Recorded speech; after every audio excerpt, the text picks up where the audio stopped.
Between the mountains and the coast in northwest England lies the huge nuclear power complex at Sellafield. It's an area of over 2 square miles, containing some of the first nuclear plant ever built, and also some of the most recent. But a long history of accidents, large and small, has given Sellafield a bad name with environmentalists and with local residents. Now, politicians in London and in the European Parliament are joining in calls for the plant to be looked at very closely and possibly closed down forever.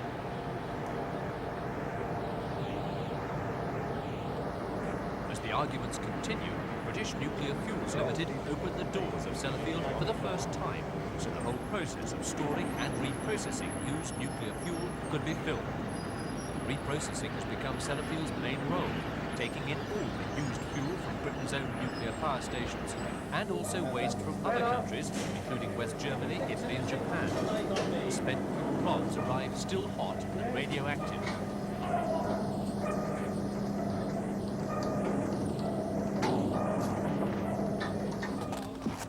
Protective gear is supplied to all of the 5,500 full-time employees at Sellafield. Full equipment, including breathing apparatus, was brought into use in February when a large pipe fractured, releasing hundreds of gallons of mildly radioactive water. If there is a major alert, loudspeakers let everyone know. A steady beeping means that there is no danger, but if highly radioactive material were released, it would become a continuous high-pitched wail. This is the control center in the main reprocessing area.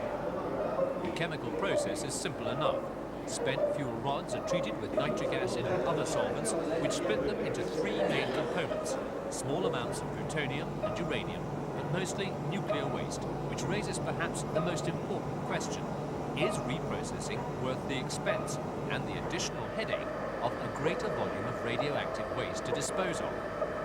British nuclear fuels authorities insist it is worth it, and they point to the fact that 10,000 tons of uranium have been recovered over the years.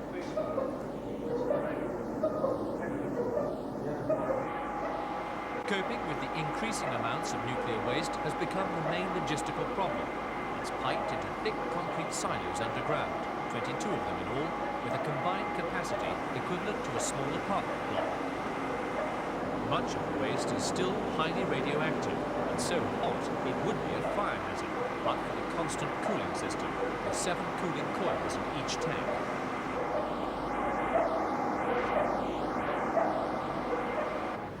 Another top security area is where the plutonium waste is handled. Plutonium only exists in nature in small traces, and it is essentially a man-made substance.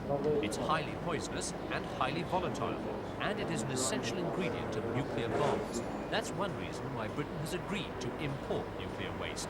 It helps to prevent proliferation of bomb-making materials. The most impressive facility at Sellafield, because of its sheer size, is the new storage area for newly arrived waste. There would be room here for 3 full-size football pitches, and there are enough containers in the wells to keep all of Sellafield's input of spent fuel here for the foreseeable future. This gives the authorities more breathing space, while long-term disposal plans are worked out.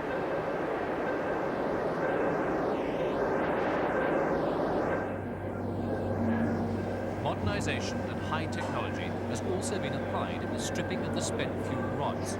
The system is now completely automated. The nuclear fuel authorities insist they do have the technology to handle nuclear waste in safety, and Sellafield does not deserve its reputation of being badly managed.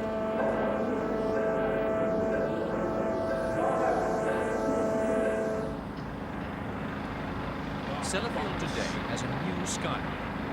Modern plant to vitrify the most toxic waste and to reduce drastically the radioactivity of water from the cooling systems, which is released into the Irish Sea.